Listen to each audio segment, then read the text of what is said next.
জানপুরির ভাতগুলো কুকুরকে দিল, তবু আমাকে দিল না।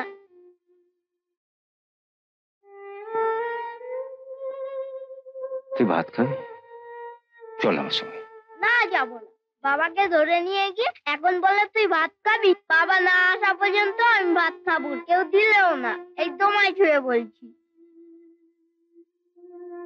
দাও না পুলির বাবাকে ছেড়ে। ঠিক আছে, আমি আমি দেখছি। বাবাকে ছেড়ে দাও, তোমাকে আমি ডাসা পেয়ারা দেবো। পেয়ারা তুই কোথায় পাবি? আমাদের ওখানে জহরদের বাগান আছে, কত পেয়ারা, এই বড় বড়। জহরের বাবা উপরে ঘুমিয়ে পড়লে তুই চুপি গাছে উঠে পেড়ে নিয়ে আসবো। তুই চুরি করবি? চুরি করবো কেন, গাছে উঠে পেড়ে নিয়ে আসবো। যার গাছ তাকে না বলে আনাটাই চুরি। বেশ, আমি চুরি করব না। তুমি আমার বাবাকে ছেড়ে দাও, আমি কালির জঙ্গল থেকে আতা এনে দেবো।